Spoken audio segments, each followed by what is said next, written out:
Right, so there was a time when we spoke about charities that we thought of bodies that were supposed to feed the hungry and defend the persecuted, look out for the most vulnerable in our society. These days, certainly in the last 10 years or so, it's all become a little bit darker. The rise of supposed charities that can help crush a protest or smear Palestinian voices, protect apartheid, and still enjoy the tax breaks whilst doing it, such as the advantage of charitable status, of course. Britain became home to the likes of UK Lawyers for Israel and the campaign against anti Semitism, where censorship came wearing a legal wig and political warfare to protect Israel got a gift aid receipt. But as much fun as it is to mock such entities, that's not to play these groups down because they are incredibly dangerous, and yet they're now having a taste of their own medicine, perhaps. Their masquerade may finally be cracking. You see, global civil liberties group Cage International have just published a 66-page report, Britain's Apartheid Apologists, a forensic and fearless complaint in essence, that has now triggered a formal investigation into UK LFI's charitable status. So the days of ideological lawfare hiding behind benevolence may be numbered. This story is more than just a charity investigation, though. It's about whether British law protects those who expose war crimes or those who try to silence them instead. And it's about whether charity still means public good or has become a fig leaf for apartheid apologetics and anti-democratic repression. There are charities, it seems, who are very much less than charitable, shall we say. Right, so the word charity in Britain these days has become a bit of a battlefield. Too many charities that don't feel very charitable and certainly don't seem that way in their actions. At a time when Gaza lies in ruins, when Israeli policy has been condemned as apartheid by the likes of Human Rights Watch and Amnesty International and UN Special Rapporteurs, plausibly found to be genocidal at the ICJ, how have some of the most aggressive defenders of Israel's human rights abuses managed to shield themselves behind the legal protection of charitable status? Well, it's a story that might finally get an answer, because it's being asked. It's a question that's being asked, as the UK Charity Commission have formally launched an investigation into the UK Lawyers for Israel Charitable Trust, the charitable arm of UK LFI, following a detailed legal complaint from Cage International. Alongside UK LFI, Cage's report also targeted the Campaign Against Anti-Semitism, the CAA, exposing both organisations as Britain's apartheid apologists, according to the title of this document. Entities that, according to Cage, use their charitable status not to serve public good, but to shield Israeli war crimes and silence pro-Palestinian advocacy and advance a foreign government's interests with legal impunity. The implications are enormous. Cage's complaint does more than just name and shame. It challenges the legitimacy of two registered charities, accuses them of lawfare and ideological repression, and exposes a deeper regulatory crisis in Britain's charity sector, where Muslim, Palestinian and anti-Zionist voices are over-policed, while ideological enforcers for Israel appear to operate unchecked. So to understand the significance of the complaint, let's start with who these three organisations involved are. Cage International, formed in 2003, originally as Cage Prisoners, formed to campaign for prisoners of the War on Terror, George Bush, Guantanamo Bay, all of that. But it is now a broader civil liberties organisation focused on exposing structural Islamophobia and the abuse of counter-terrorism and charity law against Muslim communities. Their legal work is grounded in international human rights norms, with a growing emphasis on Palestine solidarity as a space where repression overlaps with anti-Muslim bias that they've always fought. UK Lawyers for Israel, despite the benign name, is not a neutral legal body at all. Founded in late 2010, it operates as a partisan legal advocacy group that defends Israeli government policies under the guise of legal education and engagement. Its charitable arm, now under investigation, is alleged to have supported campaigns to suppress criticism of Israel through strategic litigation, regulatory pressure, and lobbying, thereby aligning itself with the foreign policy objectives of the Israeli state. The Campaign Against Anti-Semitism, meanwhile, presents itself as a civil society watchdog opposing anti-Semitism. Founded in 2014, just after Israel's assault on Gaza in August of that year, great timing, guys, it's become best known for aggressively promoting the International Holocaust Remembrance Alliance IRA definition of anti-Semitism, which equates some forms of criticism of Israel with anti-Jewish hatred. The critics argue that the CAA functions less as a neutral rights organisation and more as a political enforcer, targeting artists and academics and teachers and politicians, anybody, frankly, who expresses solidarity with Palestinians. UK charity law, as established in the Charities Act of 2011, lays out clear obligations for charities, though. Charities must serve exclusively charitable purposes, provide measurable public benefit, remain politically neutral except where advocacy directly supports charitable aims, and avoid causing harm or discrimination. The NCVO, the National Council for Voluntary Organisations, echoes these principles, stating that charities must not engage in political activity that is not incidental or connected to their legal objectives. UK LFI and CAA have, as the Cage Report and multiple media investigations allege, engaged in practices that push the boundaries of charity law. UK LFIs initiated legal complaints against NHS partnerships with groups like Medical Aid for Palestinians, submitted regulatory pressure on universities hosting events related to Palestine, and challenged the funding of charities that advocate for Palestinian rights. While not always successful, these actions reflect a strategy of using legal instruments to advance highly partisan political objectives under the cover of charitable activity. UK LFI has launched legal complaints to prevent NHS partnerships with groups like Medical Aid for Palestinians, lobbied universities to cancel educational events related to Palestine, tried to defund charities that advocate for Palestinian rights. They're not actions that serve public education, they're ideological campaigns aligned with Israeli state interests, operating through the mechanisms of lawfare. The CAA has similarly allegedly overstepped its bounds, though high-profile campaigns against political figures such as Jeremy Corbyn, extensive promotion of the IRA definition, the organisation has contributed to an environment in which criticism of Israeli state policy is frequently reframed as anti-Semitic. This is not neutral anti-racism advocacy, it is ideological suppression. Moreover, such behaviour clearly breaches the requirement to provide public benefit without causing harm or engaging in politically partisan behaviour. In fact, Cage made a very salient point regarding the IRA definition, which is well worth highlighting. Contrary to the examples of what the IRA definition considers to be anti-Semitic posts in relation to Israel, Chamberlain clarifies that those examples existed within a certain context, albeit highly contested, but in other contexts could not be relied on. What the judgment clarifies is that Article 10 of the Human Rights Act of 1998 protects the following speech and cannot be considered inherently anti-Semitic. Calling for the abolition of Israel and its replacement with a unitary state comprising Jewish and Palestinian citizens, highlighting the ethnic cleansing of the Nakba upon which Israel was constructed, claiming that the existence of a state of Israel is a racist endeavour, describing Israel as an apartheid one, comparing Israel with Nazi Germany, even if incendiary and especially hurtful, unless used as a racialised taunt. Rather interesting, given a lot of what we see on social media, isn't it? The concept of lawfare, central to Cage's report, describes the deliberate misuse of legal systems to undermine human rights, silence dissent, and enforce political conformity. UK LFI and CAA have both deployed lawfare to devastating effect.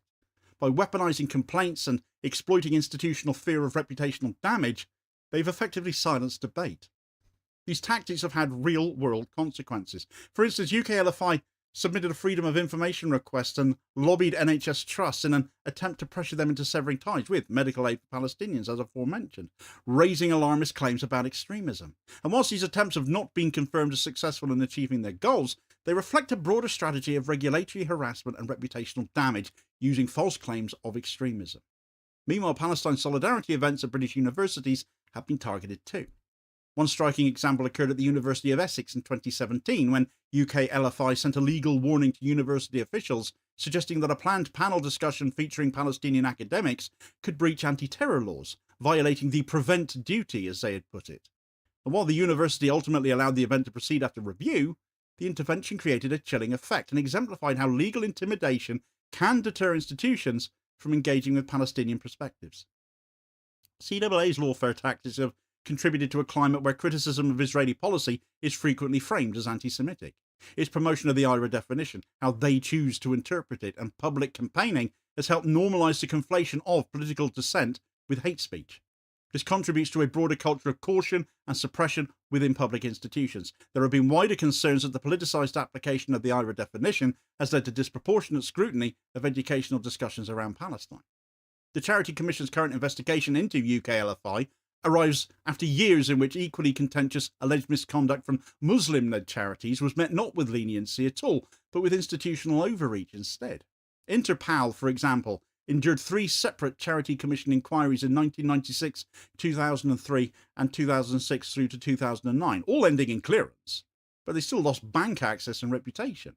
Similarly, Islamic Relief was subjected to smear campaigns linking to the state influence and bank de-risking, later vindicated by an audit. And Cage itself, actually, while ultimately cleared as well, saw major funding withdrawn amid regulatory pressure. The disproportionate scrutiny of these Muslim charities, despite repeated exoneration, stands in stark contrast to the delayed action against UK LFI.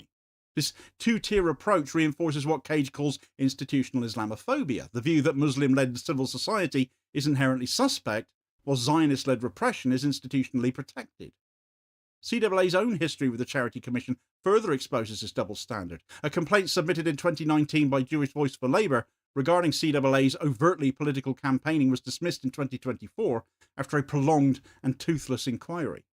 Meanwhile, CAA continued to publish highly politicised statements, such as condemning UK government policy on arms exports to Israel that critics argue crossed the boundary of political advocacy and should have triggered regulatory scrutiny.